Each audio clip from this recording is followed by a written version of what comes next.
Daily वेजरों को लेके इनकी जमात में कितनी हमदर्दी है वो आपको इस ड्रामा से तय हुआ।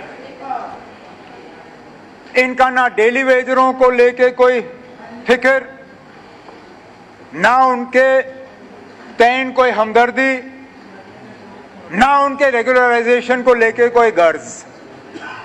उनको एक ही गर्ज है कि किसी तरह कल जब अखबार छपे तो अखबार में इनकी तस्वीर होनी चाहिए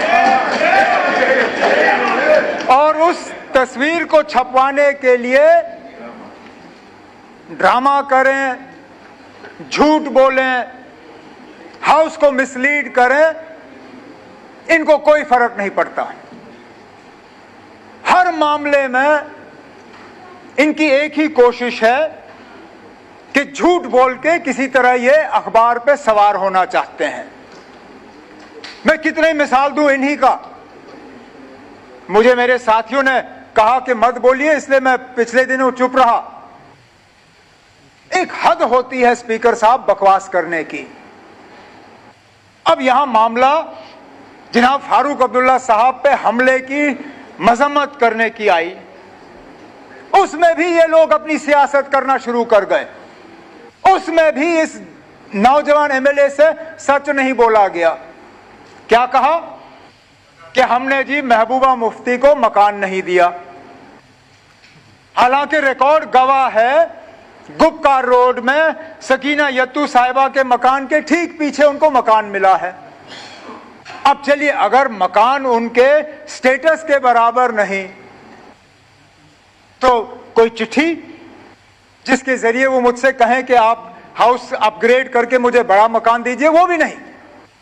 और फिर हद की बात यह स्पीकर साहब कि कितना हम इनका झूठ बर्दाश्त करें।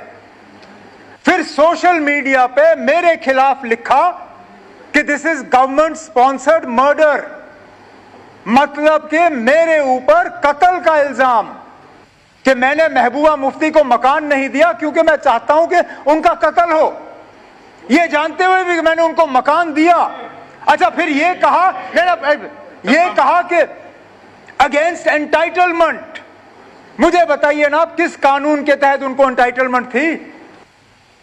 2019 के बाद तमाम फॉर्मर चीफ मिनिस्टर्स के सरकारी मकानों की एंटाइटलमेंट कैंसिल हुई।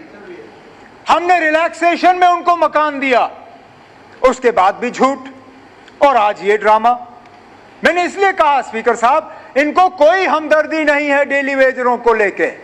अगर वाकई इनको डेली वेजरों को लेके हमदर्दी होती, ये गुलमर्ग की बात नहीं करते। अब चिढ़ गए, अब असलियत सामने आ गई। इनको गुलमर्ग के लोगों की भी कोई हमदर्दी नहीं, इनको लीज जमीन की कोई हमदर्दी नहीं।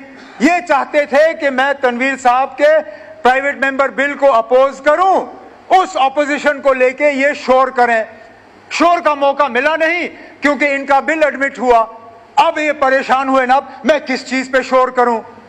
मुद्दा बिल डेली वेजरों को लेके, कागज फेंकता है ये गुलमर्ग की जमीन को लेके। अब इससे आप और मेरे मीडिया के दोस्त अंदाजा लगा सकते हैं कि इनका कोई इरादा यहां पे लोगों की हमदर्दी के करना नहीं था, ना यहां डेली वेजरों को लेके कोई बात करनी थी, सिर्फ और सिर्फ ड्रामा करने का इरादा था। चलिए, अच्छा है, चले गए, अब हाउस चलता रहेगा। हमने इस बिल को अपोज किया है, लेकिन ये कहते हुए जो मैंने तारिक आमी साहब को और इस हाउस को अश्योरेंस दी है कि इंशाल्लाह इस फाइनेंशियल ईयर में हम इनके रेगुलराइजेशन का सिलसिला शुरू कर देंगे।